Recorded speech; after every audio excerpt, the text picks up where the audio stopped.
الانوار صفحہ 27 سطر پہلی وجب مہر المثلی بنفس العقد فی المفوضۃ عطف علی قولہ صح ایقاع الطلاق وتفریع علی حکم الخاص، اور مہر مثل واجب ہے نفس عقد سے مفوضہ میں۔ یہ عبارت، یہ عطف ہے ان کے قول صح ایقاع طلاق پر، اور یہ خاص کے حکم پر تفریع ہے، یعنی خاص پر عمل واجب ہونے کی وجہ سے، لِأَجَلِ أَنَّ الْعَمَلَ بِالْخَاصِ واجب، اس وجہ سے کہ خاص پر عمل واجب ہے اور بین بنفسہ ہی ہے، احتمال بیان کا نہیں رکھتا، تو مہر مثل واجب ہے نفس عقد کی وجہ سے مفوضہ میں وطی تک تاخیر کیے بغیر۔ اب یہاں ایک لفظی بحث چھڑی کہ یہ لفظ مفوضہ بھی ہو سکتا ہے اور مفوضہ بھی ہو سکتا ہے۔ مفوضہ کی صورت میں مسئلے کی تصویر کیا ہوگی کہ کسی بالغہ عورت نے کسی مرد سے اس طرح نکاح کیا کہ بغیر مہر کے، ایک ہے ذکر مہر کے بغیر اور ایک ہے نفی مہر کے ساتھ، کہ اس طرح کہ میرے لیے کوئی مہر نہیں، اور ایک یہ ہے کہ ذکر مہر نہیں ہوا، میں نے اپنے کو تیرے نکاح میں دے دیا، دوسرے نے قبول کر لیا، یہ عدم ذکر ہو گیا، عدم ذکر ہو گیا، اور میں نے تجھ سے بغیر مہر کے نکاح کر لیا اور اس نے کہا میں نے قبول کر لیا، تو یہ ذکر عدم مہر ہو گیا۔ پہلی والی صورت میں عدم ذکر مہر تھا، دونوں صورتوں میں یہ مفوضہ ہے۔ اب جب ایسا ہے تو نفس عقد سے ہی مہر مثل واجب ہو گیا، لہذا اگر موت ہو جائے دونوں میں سے کسی ایک کی تو صورت میں پورا مہر مثل کی ادا واجب ہے، ٹھیک ہے۔ اچھا، اور دوسری صورت ہے مفوضہ، کہ کسی لڑکی کو اس کے ولی نے بغیر ذکر مہر کے کسی مرد کے نکاح میں دے دیا یا نفی مہر کے ساتھ نکاح میں دے دیا، تو یہ مفوضہ ہے کہ ولی نے تفویض کر دیا، ٹھیک ہے۔ اچھا، اور اس صورت میں بھی وہی ہے کہ مہر مثل واجب ہے نفس عقد کی وجہ سے۔ لیکن امام شافعی کے یہاں یہ ہے کہ نفس عقد کی وجہ سے مہر مثل واجب نہیں ہوتا۔ پہلے عبارت دیکھیے، اس کا پھر بتا دیں۔ اچھا، وَهُوَ إِنْ كَانَ بِكَسْرِ الْوَاوِ، اگر یہ واو کے کسرے کے ساتھ ہے، فَالْمَعْنَى، تو معنی یہ ہوگا الَّتِي فَوَّضَتْ نَفْسَهَا بِلَا مَهْرٍ، جس نے بغیر مہر کے اپنے کو تفویض کر دیا۔ وَإِنْ كَانَ بِفَتْحِ الْوَاوِ، اگر واو کے فتح کے ساتھ ہو مفوضہ، تو معنی یہ ہوگا الَّتِي فَوَّضَهَا وَلِيُّهَا بِلَا مَهْرٍ، کہ جس کو اس کے ولی نے بغیر مہر کے تفویض کر دیا۔ دو صورتیں ہو گئیں، وَهُوَ الْأَصَحُ، یہ دوسری والی صورت یہی اصح ہے۔ کیوں؟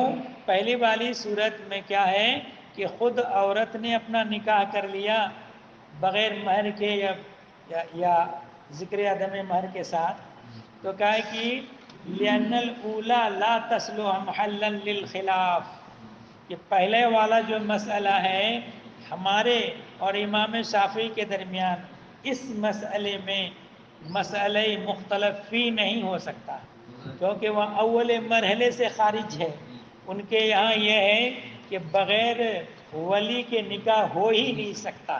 تو وہ عدم انعقاد نکاح میں ہے. ہاں کہ اختلاف وہی ہو گیا کہ ان کے یہاں نکاح ہی منعقد نہیں اور ہمارے یہاں نکاح منعقد ہے. مسئلہ مطلب یہ ہے کہ مبعوث انہا میں نہیں ہوا. ہاں اب بعض حضرات نے اس کو داخل کرنے کی صورت نکالی ہے کہ اب بھی رہے گا یہ، لیکن یہ ہوا کہ محل اختلاف دو ہو گیا.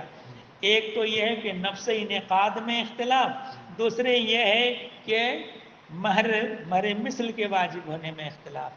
تو ان کے یہاں تو سرے سے مہر کا نکاح ہی نہیں ہوا تو مہر ہی نہیں واجب. ہمارے یہاں اب بھی مہر مثل واجب. اذ لا یصح نکاح ہوا عند الشافعی، اس لیے کہ امام شافعی کے نزدیک اس عورت کا نکاح ہی صحیح نہیں ہے. تحقیق ہو، اس کی تحقیق یہ ہے کہ ان المرأة التي فوضها ولیها بلا مہر، کہ وہ عورت جس کو اس کے ولی نے بغیر مہر کے تفویض کر دیا، یعنی شوہر کے نکاح میں دے دیا. او علی اللہ مہر لہا، یا یہ کہہ کر کے دیا کہ اس کے لیے کوئی مہر نہیں ہوگا، نفی مہر کے ساتھ. لا یجب المہر لہا عند الشافعی، امام شافعی کے نزدیک اس کے لیے مہر واجب نہیں ہے الا بالوطی، مگر وطی کی وجہ سے. وطی سے پہلے مہر ہی واجب نہیں. ولہذا اختلاف کہاں جا کے پیدا ہوگا؟ وطی ہو گئی تو ان کی بھی مہر مثل، ہمارے مہر مثل، تو یہ تو اختلاف کی صورت ہی نہیں بن پائے گی. ہاں اگر دونوں میں سے کسی ایک کی موت واقع ہو گئی قبل وطی، فلو مات احدہما قبل الوطی لا یجب المہر لہا عند الشافعی، تو عورت کے لیے امام شافعی کے نزدیک مہر واجب ہی نہیں ہے. وعندنا یجب کمال مہر المثل، اور ہمارے نزدیک کمال مہر مثل واجب ہے عند العقد فی ذمہ، عقد ہی کے وقت ذمے میں. ہاں ایک ہے وجوب فی ذمہ اور ایک ہے وجوب ادا. تو وجوب فی ذمہ ہو چکا اسی وقت سے، البتہ ادا واجب ہے. یجب ادا عند الوطی او الموت، یا ادا واجب ہے وطی کے وقت یا موت کے وقت.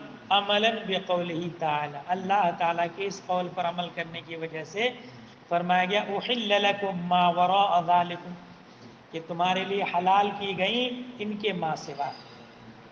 کہ ان تبتغوا باموالکم، اس آیت میں پہلے محرمات کا ذکر کیا گیا کہ کن عورتوں سے نکاح حرام ہے. ان کا ذکر کرنے کے بعد یہ فرمایا گیا کہ احل لکم ما وراء ذالکم، جو عورتیں مذکور ہو گئیں ان کے علاوہ تمہارے لیے حلال کی گئیں. ان تبتغوا باموالکم، کہ تم ان کو طلب کرو اپنے مال کے بدلے میں. فقولہ ان تبتغوا، یہ ان تبتغوا جو ان کا قول ہے یہ وراء ذالکم کا بدل واقع ہے. احل لکم ما وراء ذالکم، تو ما وراء ذالکم یہ ہو گیا مبدل من ہو، اور ان تبتغوا باموالکم یہ ہو گیا بدل. ایک سے ہاں یہ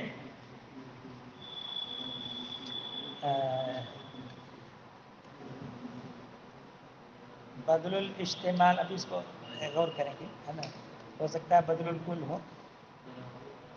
اچھا پہلے دیکھ لو آگے کی بات. اچھا یا یہ کہ مفعول لہو ہے یہ. اچھا مفعول لہو کا مطلب یہ تعلیل بتانے والا، لام کی تقدیر پر. یعنی اب عبارت یوں ہو جائے گی کہ احل لکم ما وراء المحرمات لئن تبتغوا باموالکم. ٹھیک. اچھا تو فل باؤ، تو اس جگہ با لفظ خاص ہے. احل لکم ما وراء ان تبتغوا باموالکم میں جو با داخل ہے اس با کے بارے میں کلام چل رہا ہے. کہا کہ با لفظ خاص ہے، وضع کیا گیا ہے معنی معلوم کے لیے، اور وہ ہے الصاق. تو گویا کہ با کا ما بعد با کے ما قبل سے ملصق ہے. اچھا وقیل اور یہ بھی کہا گیا کہ ابتغاء بھی لفظ خاص ہے، وضع کیا گیا معنی معلوم کے لیے اور وہ ہے طلب. وعلی کل تقدیر بہر تقدیر واجب کرتا ہے کہ ابتغاء بضع ملصق ہو مہر کے ساتھ بطریق ذکر، کہ ذکر میں ابتغاء بضع مہر کے ساتھ ملصق ہونا چاہیے. یعنی یہ ہوا کہ ابتغاء بضع میں ذکر مہر بھی ہونا چاہیے. فَإِن لَمْ يُذْكَرْ فِي اللَّفْظِ اگر لفظ میں ذکر نہ ہو تو کم سے کم یہ ہو کہ ملصق ہو وجوب فی ذمہ میں، کہ وجوب فی ذمہ میں ملصق ہو جائے کہ ذمے میں واجب ہو جائے گا. اچھا ولیکن لیکن ایک سوال کا جواب دینا چاہتے ہیں.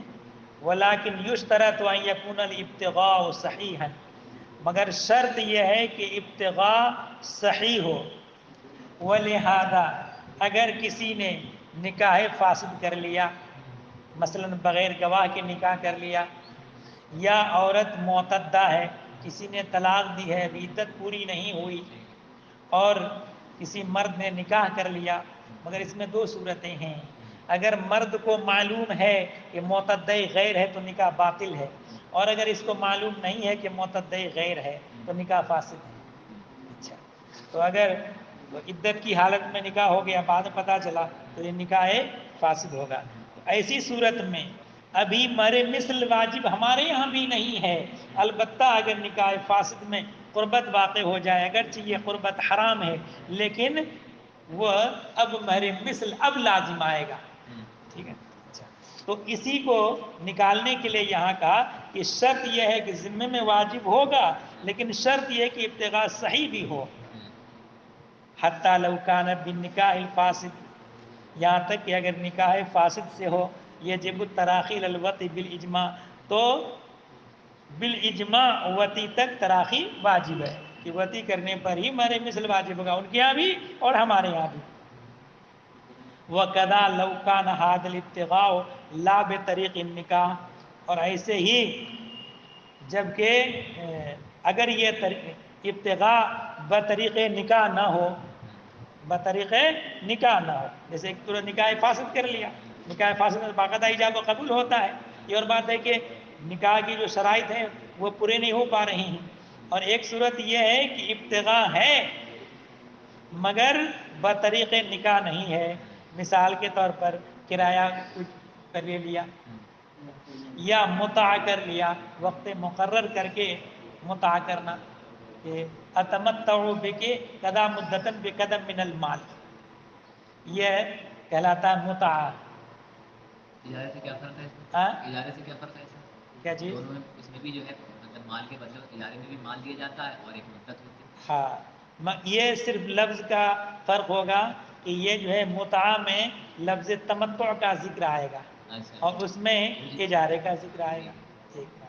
اور ایک نکاح موقت ہے، نکاح موقت بھی حکمن متع ہے، لفظاً متع نہیں، اس میں لفظ تزوج یا نکاح آئے گا کہ تزوج تو کی بے یہ مدت فلاں اور بے قضا من المال، اس طرح کی الفاظ کے اختلاف سے بس مطلب نام بدل گیا. حکم ایک ہی رہے گا لیکن نام بدل جائے گا. تو نکاح متع اور نکاح موقت حقیقت میں سب اجارے ہیں. ہاں وہ اسی کے اس میں حرام سبھی ہیں. تو بے طریق اجارہ ہو یا متع ہو، او بے طریق زنا یا زنا کے طریقے پر اجارہ بھی نہیں ہوا بلکہ مال دے کر کے بہلا لینا ہوا ہے نا، تو یہ بطریق زنا ہے. تو اس صورت میں یہ مال ابھی واجب نہیں ہوگا. لا یجب ذلک الفعل لا یحل ذلک الفعل، یہ فعل حلال نہیں ہے. ولا یجب المال اصلا، اس صورت میں اصلا مال واجب نہیں. وَإِلَيْهِ ایک بات یاد رکھیے، فرق ہے نکاح فاسد میں اور متع اور بطریق زنا اور اجارہ میں. یہاں حد قائم ہو جائے گی وہاں حد قائم نہیں ہوگی، صبح نکاح پیدا ہو گیا، ٹھیک ہے نا، اور اجارے میں یہ اور ایسے زنا وغیرہ اس کو کہہ لیجئے، اس میں نسب ثابت نہیں ہوگا، اس میں نکاح فاسد میں نسب ثابت ہو جائے گا، یعنی ولد ولد الحرام ہوگا، ولد الزنا نہیں ہوگا، نسب ثابت ہو جائے گا باپ سے۔ وَإِلَيْهِ يُشِيرُ قَوْلُهُ تعالیٰ، اور اسی کی طرف مشیر ہے اللہ تعالیٰ کا قول، محسنین غیر مصافحین، اس حال میں کہ وہ احسان کرنے والے ہوں، غیر مصافحین، زناکار نہ ہوں، بدکاری کرنے والے نہ ہوں۔ یہ اس سے متصل ہے آیت؟ ہاں یہی کہنا اسی کی طرف اشارہ ہے، ہاں، یعنی اس کے بعد آئے گا، ہاں وہی مطلب اسی ہاں سے متصل ہے یہ ہاں، آیت۔ اسی کے بعد ہی آئے گا۔ وفی هذا المقام اعتراضات دقیقۃ بینتها فی حاشیۃ تفسیر الاحمدی، یہاں کچھ دقیق اعتراضات بھی ہیں جن کو میں نے تفسیر احمدی کے حاشیے میں بیان کر دیا ہے۔ دوسرا مسئلہ، وکان المہر مقدرا شرعا،